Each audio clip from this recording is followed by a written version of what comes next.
Jimmy, you're back. Oh, sorry, I burped just as we started. I'm back. Fine. Yeah. I'm back. We just made it through all the trauma of not being signed into Chrome. Thank you, guys. Started over, just like the first episode. I couldn't get into Chrome. I couldn't find my bookmarks, and I said, "Why does it always happen to me?" And Dave said, "It's because you're old." Is that what you said, Dave? Yeah. Google knows your age, and so it does. It really does. So well, I didn't mean you're back to Chrome. I meant that you're back from your trip. But we didn't record last week because Jimmy went on a trip and he told us like the night before he was leaving. But in the last month or so, all three of us have had a I can't record tomorrow moment or today or whatever. Yeah. So, well, it's at the end of the summer. We all realized we needed a vacation that we never took. Yeah. Each one of us at a time. And I was on my list.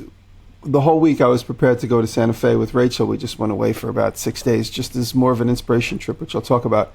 And on my to-do list that week was obviously pack and do these certain things and wrap up and get bird food for the house sitter, who's Rob, and this, that, and the other thing. And on the very bottom of the list was tell the guys I'm not going to be around. And I was like, oh, tomorrow morning I get on a plane as soon as the podcast at the same time starts, so I should tell the guys I'm not going to be there.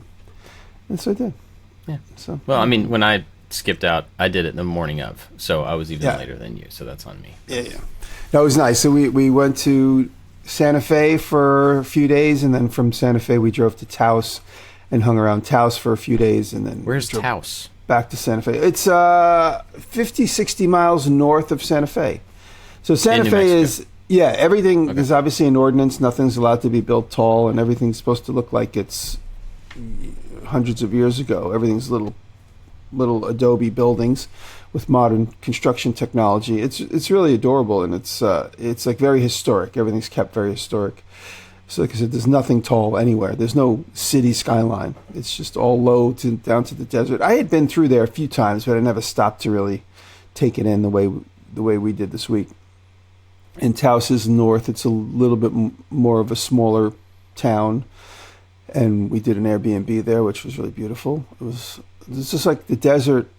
It's like if you just literally put a box on the desert floor and say, okay, now this is my community. It really doesn't feel attached the way like a city like Manhattan does. It really feels like it could just pick up and move. But it's beautiful landscape. It's all cowboy and Indian themed, or cowboy and Native American themed everywhere. We learned a lot about carpets and pottery, and it was a really, really big inspirational trip for me, seeing all this stuff up close and wandering in and out of shops and talking to the craftspeople. A lot of there's a little town, I can't remember the names of these small towns, but if you've been out there, you know this small little town where a lot of potters are. So I went in and out of a lot of the pottery studios, and also weaving in the Native American carpet styles, or the rugs, whatever they call them, and learned a lot about that.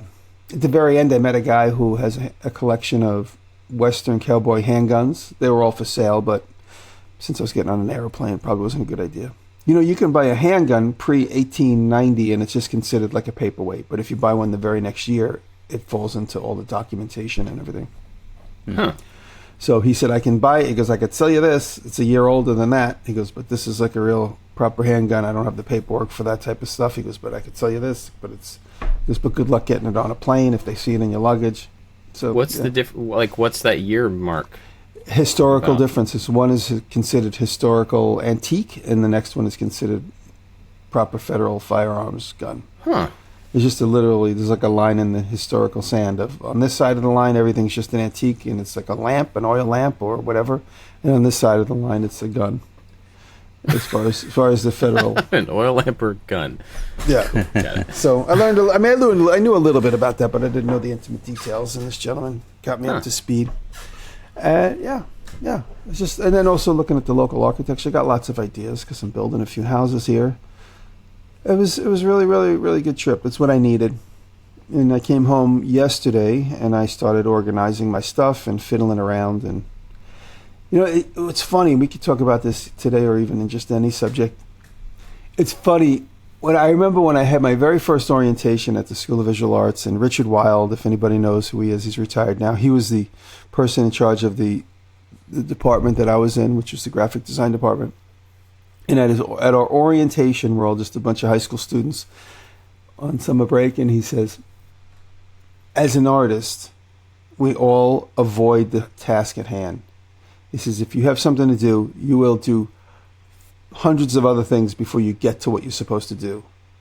And in the meantime, you're fiddling around, you're tinkering, and then when you finally get to the task at hand, you have all that avoidance prep to get to what you're doing. And I did that yesterday. My old goal yesterday was to make a DOP kit, and my Patreons know what I'm talking about. I did a little Instagram story on it.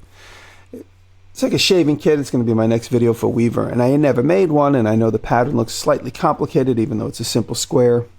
And I didn't know the procedure of what gets sewn first. Obviously, there's a zipper in it.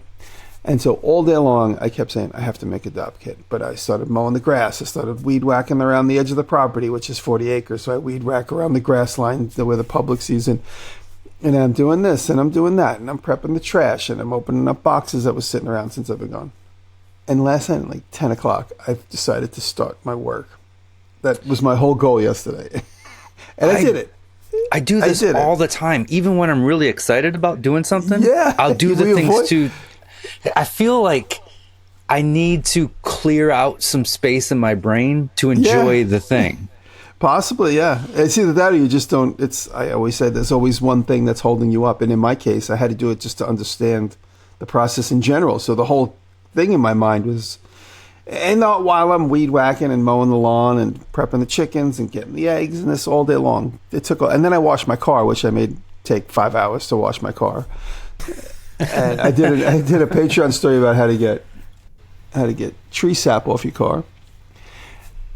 And the whole time I'm mentally thinking, I don't know how I'm going to do that. I don't know how I'm going to do that. I don't know how I'm going to do that. I don't really know. I guess I just got to jump in. And if I make a sample, should I make the sample out of good material? Should I make the sample out of bad material? Just hundreds of questions were just filtering through my head all day long in the background. I wasn't consciously answering any of them until I finally sat down, went and got a piece of material, sat down, looked online quickly at what a shape could be, and I did it. So this week I'm going to be making some DOP kits on the sewing machine out of some Weaver leather and zippers. So that was it. So I'm back in action. Cool. And I'm very happy to be home with a notebook full of ideas. It was great. Just getting out of your element, because I'm seeing everything I've seen all the time. Once you surround yourself with new visuals is when you start making visual connections. It might not have anything to do with what you're looking at, but the idea that comes to you by seeing this object next to that object, knowing what you know as far as materials, wants, needs, aspirations, and you see an old farm tool next to a beautiful carpet, and all of a sudden those two things jog something new. So that's really one of the most important reasons why you need to travel. And I avoid it at all costs. I just don't want to leave the house. But Rachel twisted my arm. It also helps me to just get away from the thing that I love doing, because it reminds me, I'm like, oh man, I can't wait to get back into the shop to do the thing. And when you're excited, that's when you can take all those ideas and all that inspiration that you just saw and put it to good use. So it's good to look at things, and it's also good to get away for a little bit. Yeah. It's interesting. The way you all talk about that moment, that thing, is from like an inspiration point of view, which I get, but I don't feel as much. Like, I have felt that. But when you said that, David, the last thing I thought of was, I like to put myself in situations because there are new problems to solve. I guess it's all the same thing, but the way that I look at it is, like, I think I told you guys, I've started kayaking. I got a kayak for my birthday this year, and so I've spent, a couple days a week. I'll go out and just like paddle on a lake or whatever.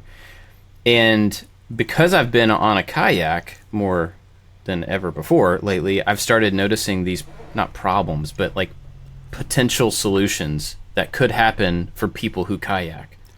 And so it's a similar thing in that I never would have seen those problems if I hadn't been in that situation. But it's not like, I love the shape of this kayak and it's going to inspire me to make a piece of art based on that shape or whatever. But I find that I actually get energized by being confronted with new problems in new situations. And I've seen that a lot over the summer, because this summer I've spent more time camping. I've spent more time kayaking. I've just done a different set of things than I've done usually. And I don't know. I like solving problems. So when I'm confronted with new problems and new situations, I'm like, oh, cool. Here's the thing I've never thought about, But yeah. It's just kind of interesting. It's a similar thing to the inspiration, but it's why there's so many different motivational speakers and self-help books, because there's no one way for each person. Yeah. I think the most important thing of all of it is just see new visuals.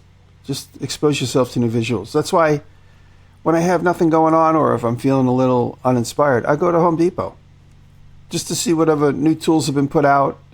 And I'm not necessarily going to buy anything. I'm just going to. There's a hardware store in town I don't go to very often. I'll go and stop at the Acre Hardware store because it's a mom and pop type shop.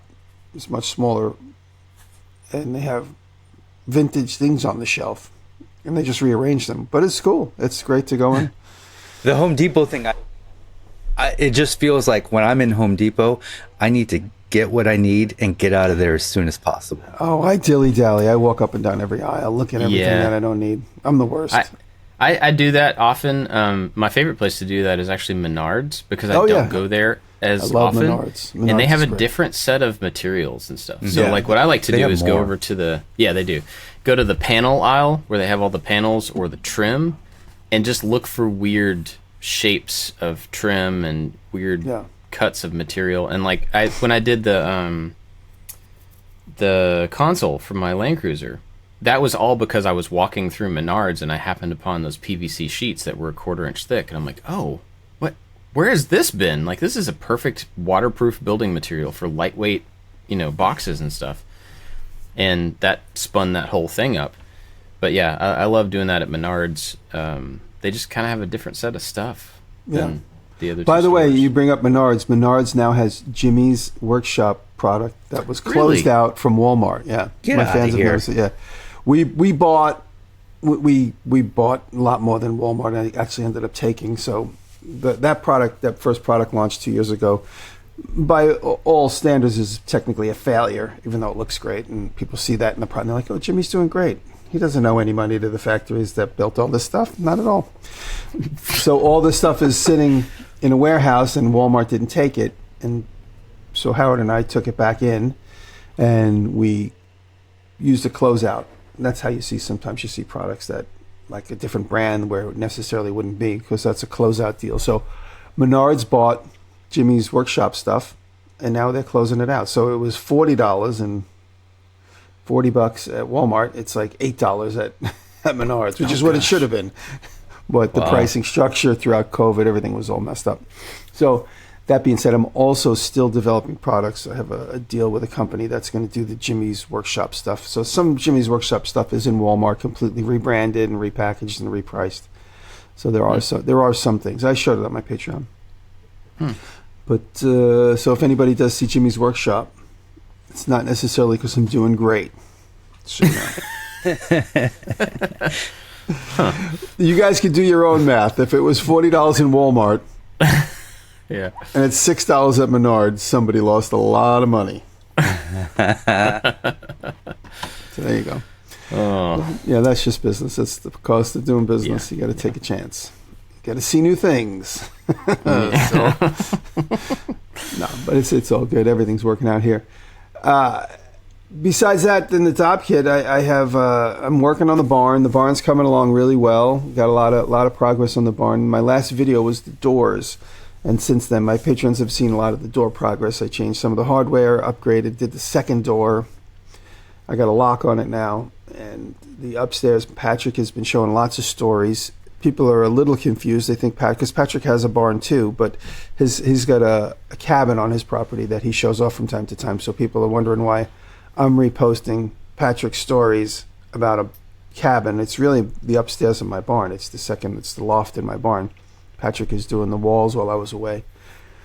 And that's coming together real nicely, and making some behind the scenes leaps and bounds on the graveyard house. It's at a critical point now where it's going to go to the next big step, and that involves lots of insulation and plumbing and heating and coordination with, I've got a couple of Got a couple of brands now involved, and so it's been a lot of coordinating, trying to get to the next step. Are there any sorry to talk over you? Are there any concerns there with that house with the season changing coming up? Because I know that the season for you changes more drastically and quicker. Yeah. No, well, the house is turned off. I don't have any of the heating. We have the but I mean, as far as getting work done, is there a? Yeah, I mean, the only real thing right now is I just want to close in the back. I don't have the floor down yet, so it's not a big deal. But I just want to close in. I did the floor joist for that whole back section, that whole extension, which has basically been the focus of all the videos so far. That whole back extension, I got the floor joist in, and then the next step is to close it in. So I got to close that in.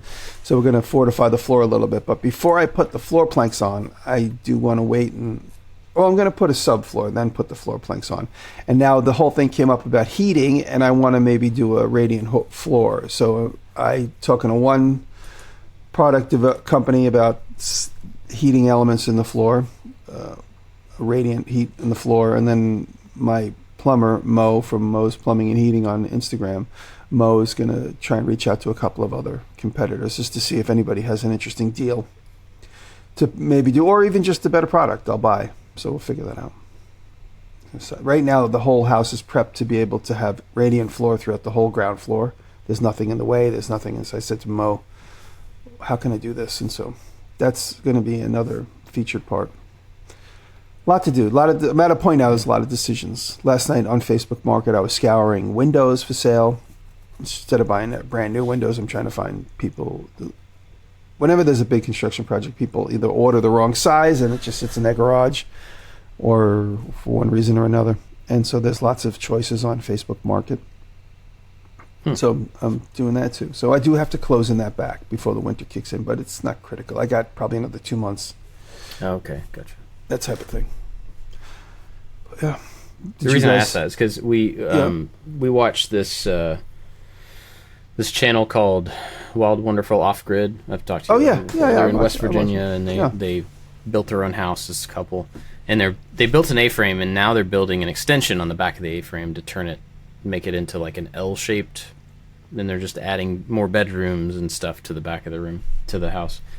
And where they live, they have, I guess the rain really starts coming in pretty heavily this time of year, and so they have this framed in like half a house, but it's not waterproof yet, and so they're hurrying to try to get the whole thing sheathed and covered and stuff. They can't finish it, obviously, but they want to try to get it waterproofed before all the rain, and then that's backed up to a whole bunch of snow and, you know, that type of thing. That's what I was curious about.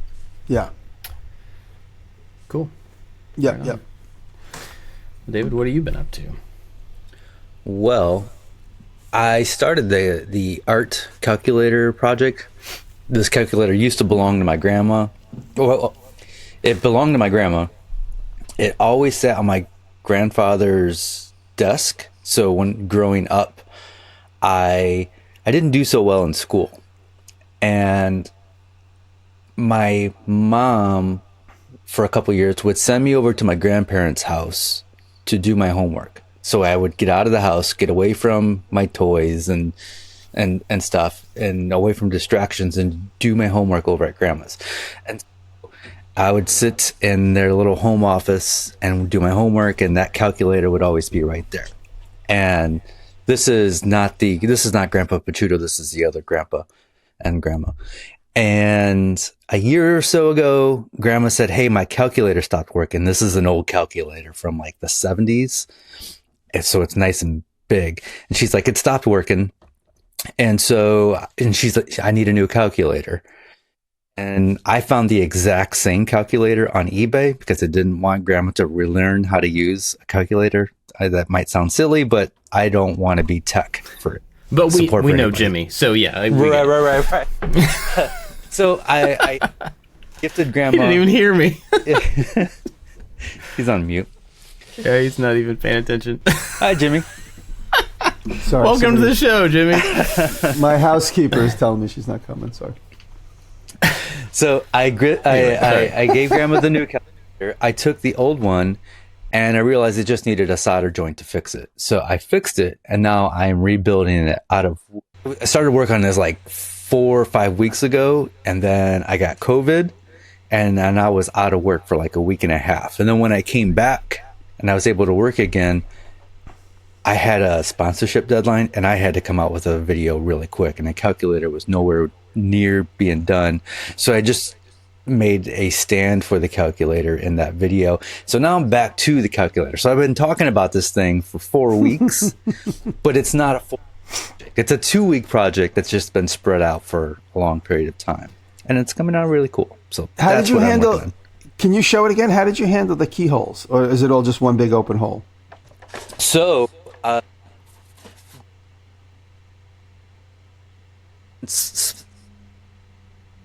the back section here, and it's all a bunch of pieces that had to be glued, but it all kind of snaps together and fits together. I see. I'm 3D printing all the new buttons and everything, and for some reason the keypad has really, really long wires. Like, I could have done anything with the keypad, but the screen is right into the board, so I couldn't move the screen, so I couldn't do anything without a lot of soldering, which I'm absolutely terrible at.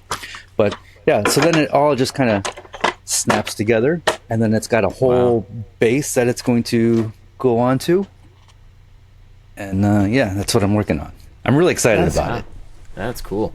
I thought there would be an individual keyhole grid, so every key had like a framed piece of wood around it, but I realized the way the keys are designed, they make up a block, so you just have to cut out one big square. Yep. That's what I was wondering about. Yeah. And so the base and the calculator was supposed to be one piece, but because of time constraints and COVID, I separated the base into its own video, and then I made the video about deadlines and sponsorships and why I have to do some of the things that I have to do sometimes. Interesting. So I just thought about something. I have this, I don't want to give it away, but I have this little transistor radio. It's a little like pocket radio from the probably 70s, I guess. And it was here at the house when we came to like go through my grandfather's stuff. And so I kept this, it's similar to that. It's not the same one, but it's similar to that. And so I have a project that I want to do with that as the case. Mm-hmm. And I just now realized that there's going to be a problem with that, because what you did and what you've done a few times is take something old and reshape the outside of it so that when you show it, you're showing a new skin on an old thing, which is a good transformation thing. And it's from like a thumbnail perspective and get somebody's attention, and like before and after, that's great. What I want to do is actually take something and make it look exactly the same, but you can't see the change on the inside, which is going to make it super hard to explain 10 of 10. Visually. It's going to make it super hard to explain that anything has happened. That just hit me when I was looking at yours and thinking about, I have that radio, but oh no. That's what you put like a glow graphic on the second version, before and after. The after has like a glow, Photoshop glow on it or something. Yeah. The issue that I run into doing these things is the original case. I don't have it here in my office, but the original case, the shape is amazing. The shape is perfect. I really wanted to just recreate the original design, but out of wood, but it's nearly impossible because it's all that plastic is really thin, and you can't create the same shape out of wood because it wouldn't be sturdy. It would all just fall apart, and there would be a lot of delicate little joints. So you actually have to make it a little bit bigger than it was before, so you can do all that stuff. And I could like do some 3D printing and some veneering. Right now, I think that's out of my skill set, which is something I want to get better at. It's the drawing of that stuff in Fusion 360 is where I need to get a little bit better at. Yeah, that's tough. You may want to look at getting a scanner for that, because that would be obviously you're not going to buy a scanner for that one project that you already did, but for that type of thing, giving an accurate base in Fusion that then you can work from, even if you're just tracing curves and rebuilding on top of something. having a good scan of a organic shape is a really cool way to start in Fusion. I get that, using that as a way to draw. I'm waiting for the 3D scanners to like scan something, and right now there's a lot of, I don't know what you call them, little points, and all those little points make up the shape, and the shapes don't have like a perfectly flat surface or the perfect curve because it's trying to do this mesh thing. I don't know what I'm talking about with all these points.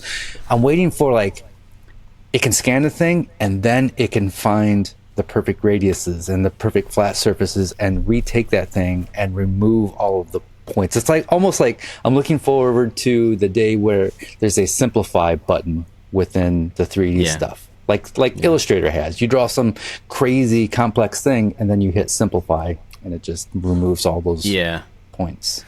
So the scanner that I have, the RevoPoint one, it has...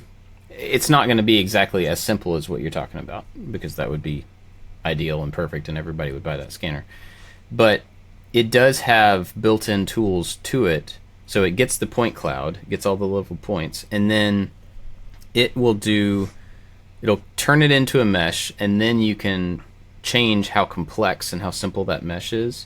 And then you can modify it, and you can do some really simple kind of one button actions to improve it and make it closer to what you want. And depending on what the scan is and how complex it is and how well you did at getting all the sides and stuff, there's always going to be a little bit of cleanup that you have to do, because if you don't have a full spherical scan of anything, which is practically impossible, there's going to be a point that has no information. There's always going to be the thing that it was sitting on, or the side that you couldn't reach, or whatever. Right. So there's going to be something that you're going to have to kind of patch up. But it also has patching tools in it. So, and it's not the only scanner that does that. There are other ones that do similar things. I watched your video where you scanned the inside of your vehicle so you could build the center console around it. Have you done anything where you scanned and then printed that scan? No, I haven't.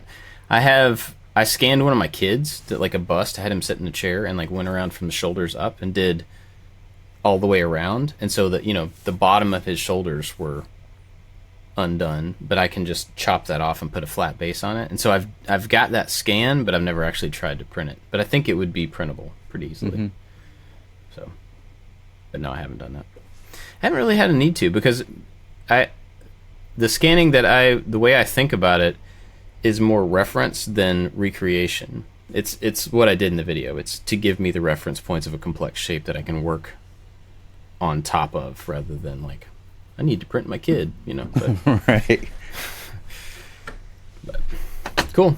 Well, anything else going on? Any other non-calculator related news? No, but I just realized if I ever have a kid, which is not going to happen at almost 50 years old, I would, wouldn't it be so cool if you scanned them every year of their life and then you printed like the growth chart? That's cool. Yeah. Huh. Listeners, you can take that and run with it. Yeah. There you go. Light bulb went off of Bob's head. Yeah. Oh, it's too late. Mine are all huge. They're actual people now. Yeah, they're like, they wouldn't be like, Dad, I don't want to sit down so you can scan me again. Yeah.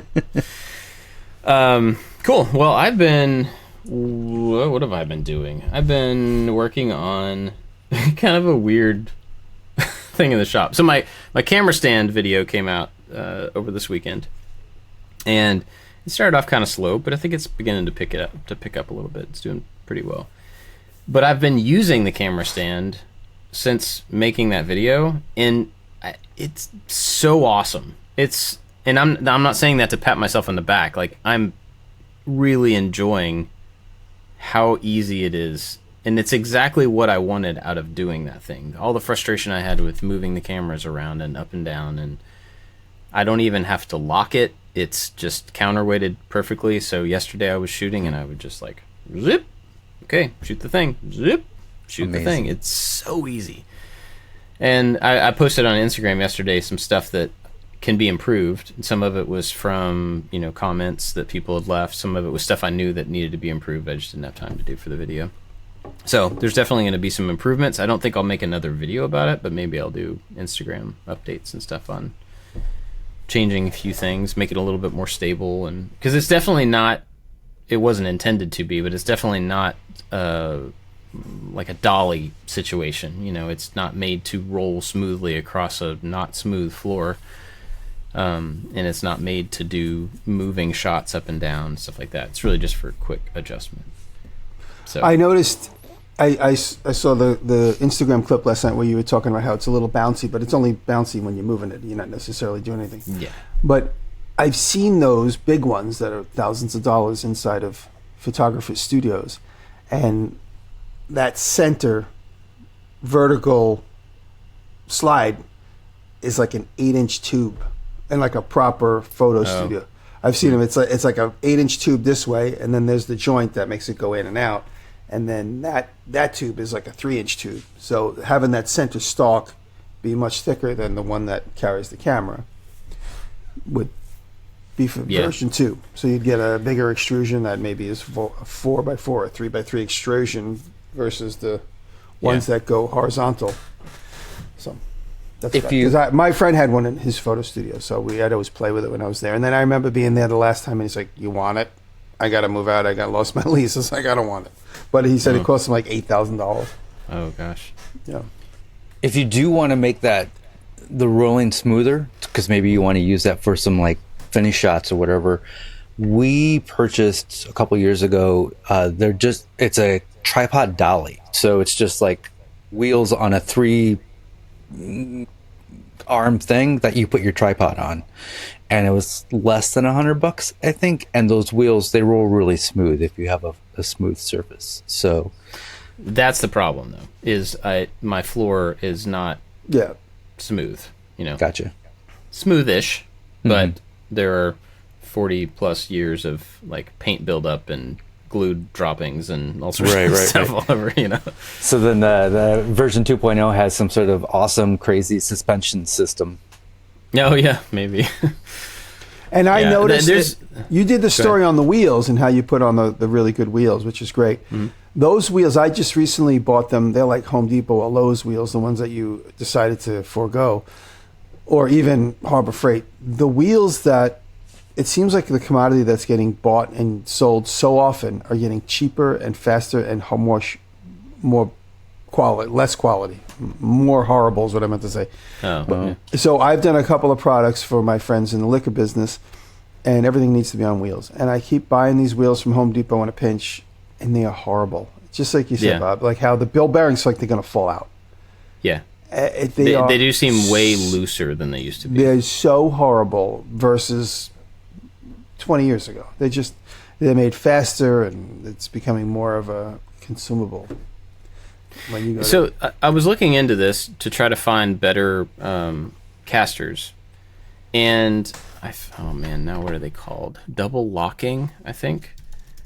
I'm gonna look this up to make sure that I'm not saying the wrong thing. I think they're called double locking casters, and it's not about the lock like a brake. It's they lock in the turn and they lock on the rubber.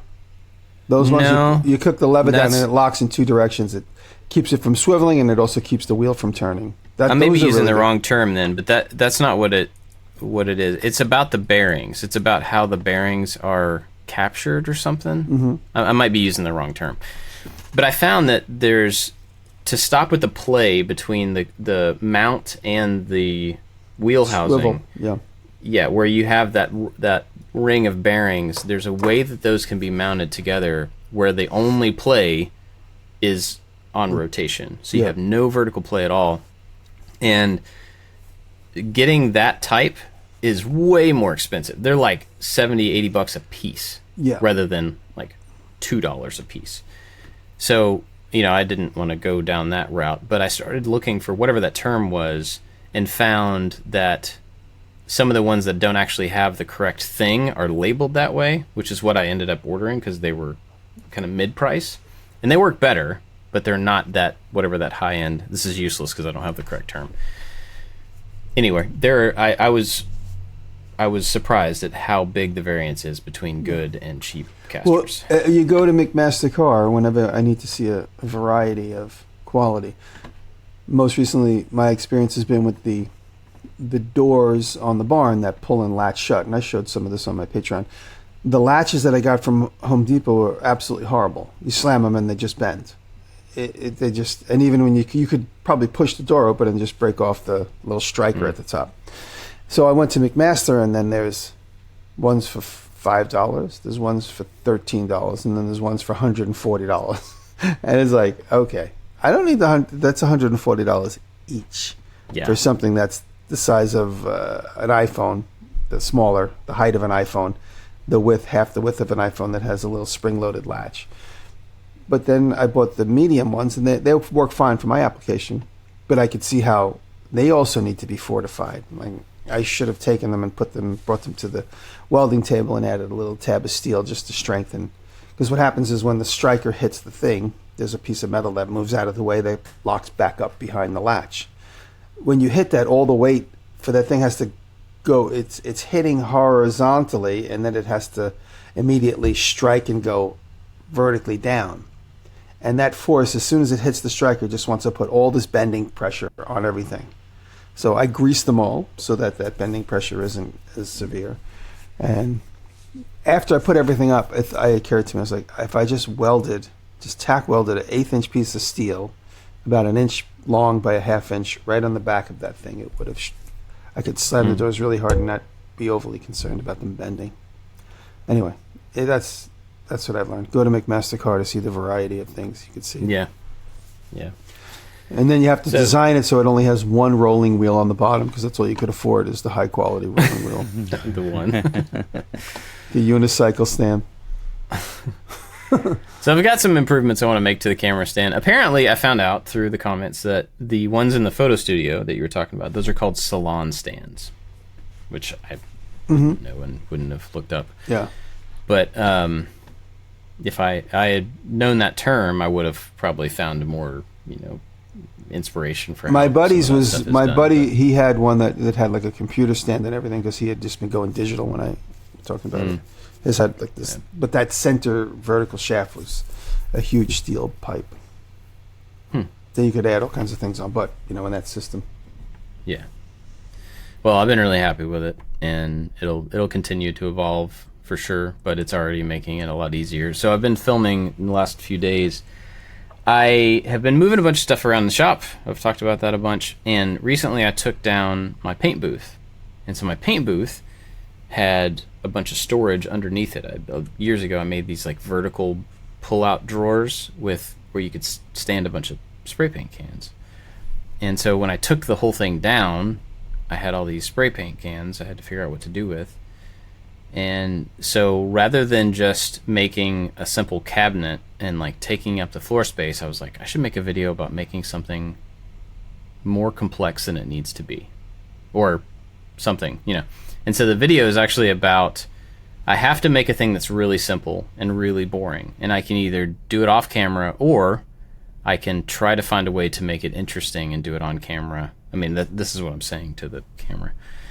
And so I came up with a bunch of ideas, different ways to do it, and most of them were ridiculous and overly complex. And then I realized that I had like posts, steel posts in my basement underneath the beam that you can't move. They're hard to do anything with. They're just round 3-inch posts. And so I was like, what if I wrapped cans around that post? And I couldn't figure out how do you make something that can go around a tube that you can't access from the top or the bottom. You can't move the thing. And then I had this moment. It was really funny because I wish I had a video of me having this moment. I was like walking circles in the shop just trying to think about how you get this thing to wrap around the thing. And I had this moment where it finally hit me, and then I got super excited to do a really simple project where the outcome is really simple. The idea is cool, but the final product is, it's storing paint cans. But I wish I could figure out how to take how I felt in that problem-solving moment and make that thing give that to other people to where that's the part that they see, because you have to wrap that little moment in sound effects. Well, yeah, maybe. But I didn't even get it on camera because I was just walking around thinking, and a lot of that kind of light bulb moment stuff happens off camera. Yeah. A lot of times. Anyway, so I figured out a really simple way to design a 3D printed mount that can wrap around this pole, laser cut a tray that can wrap around the pole and hold 10 cans of spray paint. And so now I have this column in my shop that's not touching the floor, but it holds 70 or 80 cans of spray paint, and each row turns. You can spin it around and see all the cans and stuff on it. Like, it's super cool, but probably only cool to me. So, but that's what I've been working on. It was like a design problem more than anything, because once I figured it out, it was laser cut, 3D print 8 times, and then install it. So we'll see how that turns out. Hopefully the idea will come across in the thumbnail enough to get people interested in, you can make something boring, or you can use it as an excuse to solve a problem, make a new thing, design something cool, do something better. The point is, like, use a boring thing as practice for something else. So yeah, I don't know. We'll see if that. I have it in mind because in the new leather studio that I'm working on, I need a lot of storage for findings and bits and pieces and rivets and tools and punches. I have a collection, and over the years I had this little box when I was in the city, and then that box I ended up dedicating that box and another wooden toolbox that I made.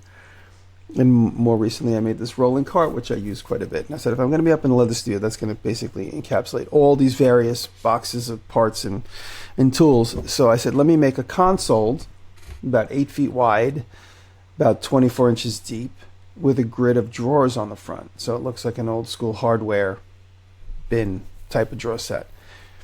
And I remember when I did the big tall one that I have in my machine shop. Now, I made that in the city years and years ago. I did it all practical tools. Now I'm going to make the whole thing using lasers and CNC. And it's going to look the same, but the production of every drawer looks exactly the same and will be exactly the same, because I'm going to use one file to make 60 drawers. And I'm going to use the layer. I'm going to do the wood's going to nest into each other to create an egg crate style series of drawer sleeves, drawer cubbies. And I'm thinking to myself, if I was thinking about this 10 years ago, in my mind, I'd be like, oh, God, this is going to be a rough one. Now I'm just thinking of the organizing of the material. Yeah. Right. And the process. So my brain is really going through what gets cut first, what gets assembled, and how does it get assembled, and where it goes, and I got to make sure if I glue a square back on it. So I'm processing the whole thing in a much different way. And I don't feel at all ashamed about not doing it the proper, the antique woodworking way. Antique. I think proper is the word. Yeah, not the proper way, the antique way. And it's going to be stronger. This thing's going to be at an antique shop in 100 years from now in much better shape than the ones that were made. Yeah, guarantee it, because I have some nice finger joint thoughts, and I'm getting a new laser from Aeon Laser, and I've been watching them cut really thick material. I'm not the drawer. I'm going to use the laser for making the drawer boxes, but they won't be that thick. So I'm excited. I'm excited to build this completely non-traditional and just have the comment section light up and have fun with that. I recently, we've talked about this, but recently I've been leaning into the digital tool stuff a lot more 3D printing than I'd ever done before, and I love it. Like, I'm really enjoying. I love the modeling process, all that stuff. And I really did expect more pushback. Just with a transition, changing anything, you always get some pushback. I expected more pushback from comments, and I really have not gotten that much. Yeah, no, the world has definitely changed. Like, you think about if we used the CNC machine or anything 10 years ago to help facilitate a traditional method, now it's like, oh, of course, why wouldn't you use it? Yeah. There's so many moments in time where they used to make beams with a pit saw, a guy in a hole and a guy on top of the hole, and the saw blade going back and forth between the two of them to make a beam for a house. Prior to that, there would be a guy with a hatchet and an axe. So the transition between those two, like, I'm going to do it the traditional way. I'm going to do my tools. And the guy in the pit saw versus the guy with the big circular blade. that who knows when that transition happened. And then that guy in the pits, I was like, I'm doing it the traditional way, as he's eating a mouthful of sawdust in his truck. This is much better. And yeah, I think the attitude is changing, at least in the people that watch me. I mean, I don't know, maybe that's not everywhere, but so I had a thought here while we're talking about that stuff, and this is another invitation for therapy for me. So, talking about this little thing I made to go around the pole, not therapy. I don't know. Anyway, we got you. Talking about this little thing I made to go around the pole. It's simple, but it was like a light bulb moment for me of I can take advantage of a space that otherwise has been annoying more than anything else. The poles get in the way. Yeah. They're useless. They are, and so just this one little idea of making a platform that is detachable or attachable to this thing for the purpose of storing spray cans. That was the idea. But now that, as I was telling you all about it, I'm like, it's a platform. And platforms you can put anything on, which means you could do like part storage, and you could do small bins that are like wedge shaped. So then my brain immediately goes to, oh, this is a storage system for poles. Mm-hmm. Oh, this is a product line. Oh. And then the other shoulder, the little guy's like, yeah, but that's stupid. That's only for people with poles in their house. That's only for people who don't know how to store things or need space, and like the list of negative. This is a bad idea or a useless idea because of this and this and this and this and this. And so like I immediately had, and this is all real time, and just while you were talking, I had this like, hey, here's a cool idea for a thing you could make and sell to people to make their shops more useful. And then this flood of stupid, that's what a waste, nobody would buy that, why would you want that thing? If you find yourself in that situation where you're battling between those two things, because my reaction to that is so like, yeah, you're right, it's a bad idea, move on. How do you react to that within yourself when you have that type of conversation? Well, since I'm so much older than you guys, I've been through that. And now you sure are. No, I mean, being in the product development business, yeah, especially being in a group of guys, if you develop, when I was doing toys, there was a certain group of friends. We'd go out to dinner and we'd share ideas. We'd always have these so-called salons where we would, and it wasn't set up. It was just a friend group we had. Be like, hey, you know what I thought of the other day? If you have an off-center motor and a ball and it hops, and go, oh, that's already been done. That's called the Bumble Ball. Like, oh, all right, never mind. Versus, oh, that's original. I've never seen that before. And then you start developing a marketing scheme, a logo, ways of improving it. So I grew up with that. And so for me, right now, my most immediate person would be anybody here that's at the shop with me, Derek, my brothers, anybody I could share some ideas with and get some feedback. But in general, my attitude now is, you never know. You just never know. So why not give it a shot? It's not like the old days where you would have to make a prototype and go get an injection mold made. True. You have an injection molding machine, and everyone's got an injection molding machine in their backyard right now with 3D printing. You could always print up a couple samples and say, at the very least, I'm going to get a video from my catalog. At the very least, I'm going to have a lesson for my fans. At the very least. At the very most, I develop a new company. Polestorage.com. There you go. I just got that, by the way. You can buy that from me. Oh, no. Yeah. And I say, I don't have that thought, is what I'm saying. My thought now is, you never know. And then I start thinking about me personally. And last night I did a story on the Dob kit that I was working on. And this is going to be sewn. And I said, I hate making products that have to be sewn. Because whenever there's a top stitch or a stitch that's exposed, I never do good with it. When it's all interior stitching that gets flip-flopped and folded back inside, I don't care what happens. I don't care if the threading binds up because I can always disguise that. But when there's a top stitch that's right beside the zipper or something like that, I always mess it up. And then I mess up that whole product that becomes... And I finish it because I'm not going to have a half-made Zippy-Something. I've already dedicated the piece of leather and dedicated the zipper.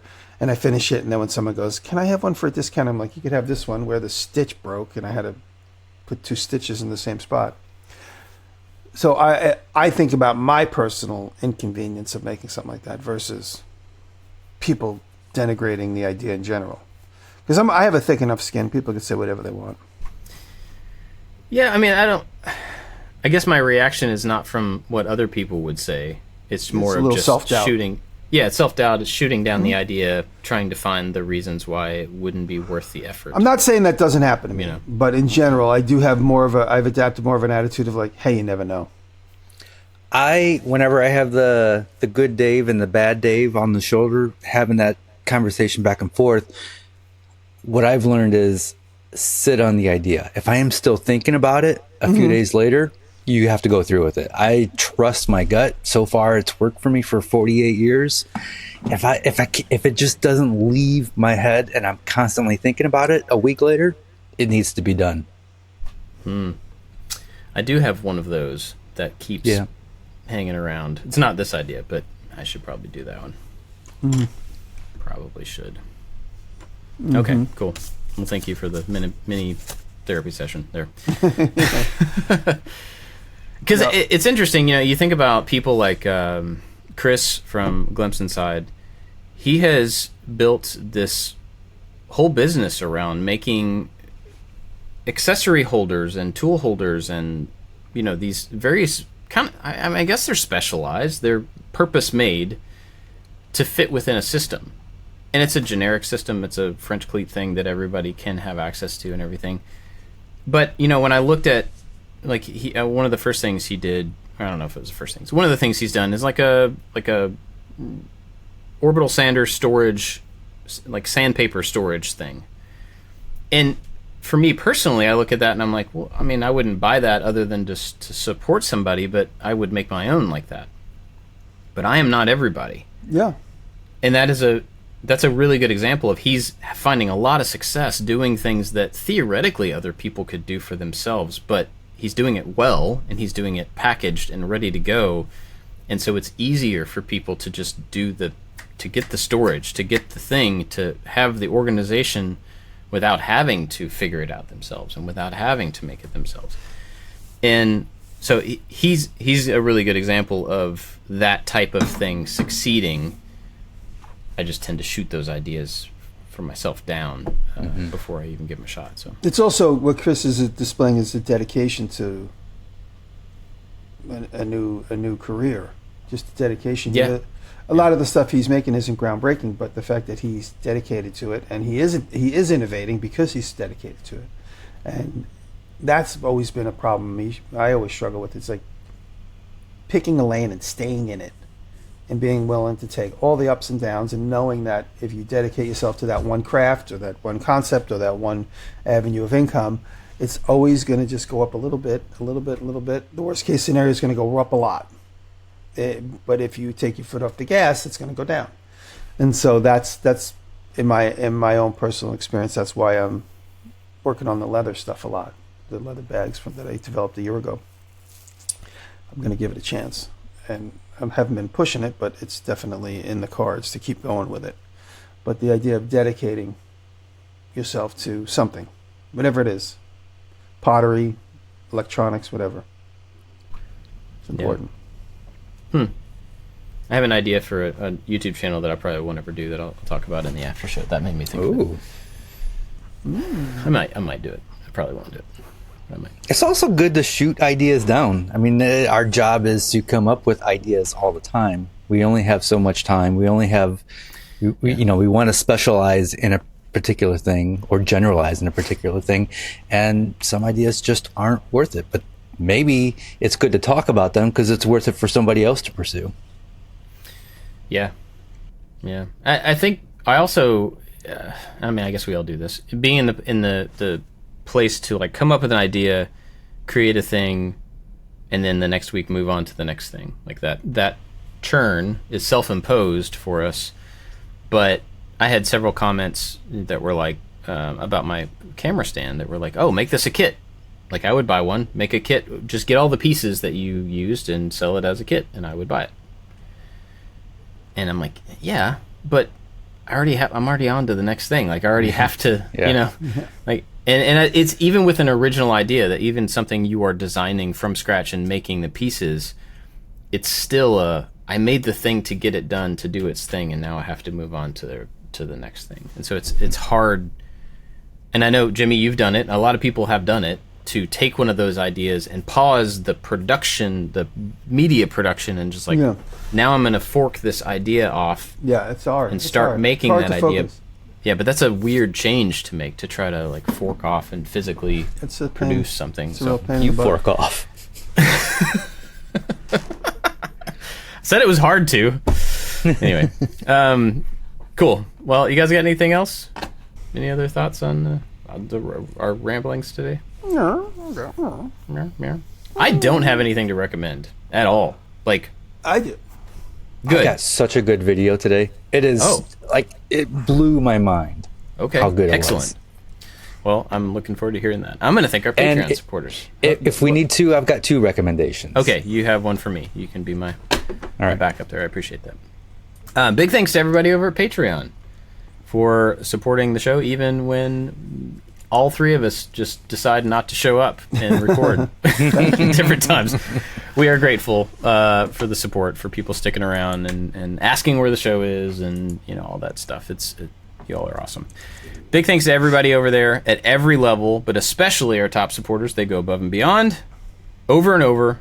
They're awesome. So big thanks to Nick Ryan, Corey Ward, Albers Woodworks, Works by Solo, Chad from Mancrafting, Chad's Custom Creations, Rich at Low End Design, Odin Leather Goods, Sean Beckner, Scott at Dad It Yourself DIY, Jeff at the new Janky Workshop, Warren Works, Michael Manejan, and Crabtree Creative.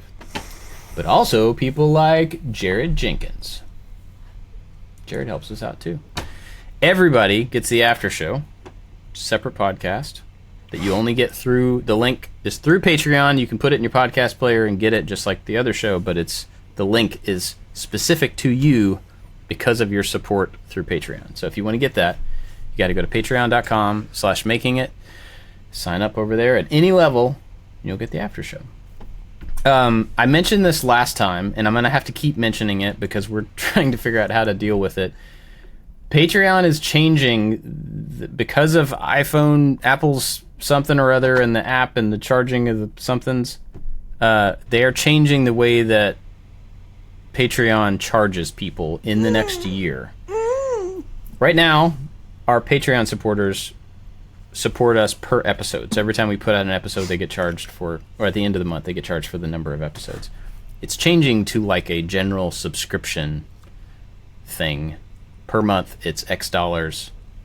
And regardless of how many things we post, I think is what the plan is. This is not us. This is above us being imposed. This has been the long-term plan. Now we're just going to go to 1/2 episode a month. This has been the long-term goal to cheat our fans. Yeah. That's been our goal all along. So there's going to be changes there, and we're not sure exactly how that's going to affect us. It's going to negatively affect a lot of people, I think. But anyway, that's the situation. So that the support will change eventually. We're going to try to figure out a way to make that really easy for everybody to transition and stuff over the next year. Crazy. So that's coming. Just want to throw that out there. But for now, support is not changed at all. All right, what do you guys have to recommend?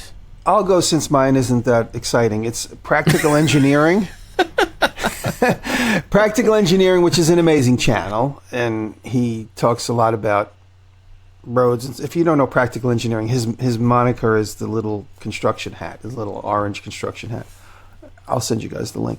But he did a whole episode on French drains, which I learned a lot about in the last several years, having a lot of these stone walls put around my house where I'm at right now versus also the stone walls that are being put up at the graveyard house. Same character, Ken, is doing all the work. And the idea of how that works and understanding it. And it's funny, there's a couple of things, like I talked to my contractor when I'm like, do you put the tube upside down or downside up? And he goes, it doesn't really matter. And then he talked about it because I just was asking him just a simple question last summer when Kurt was doing it. And then he talks about the pros and cons, and he said it's an ongoing battle versus having to put the pipe with the holes in it up inside the drain area or down. You got to watch the video to get the gist of this. But I learned a lot. Grady. And Rob right now, Rob's doing his whole house across the street. He's going to eventually put some French drains around his house. So I sent him the video so he better understands. So check it out, what a French drain is and where and why you might practically need one in your property. Cool. All right, so first pick for Bob is this guy. I don't know how to pronounce his last name. Scott Yuhan, maybe. The video is called Making an iPhone Stand Mode Doc, and it's mostly a 3D printing video, but somehow this dude is able to make design and 3D printing videos entertaining and informative and really good.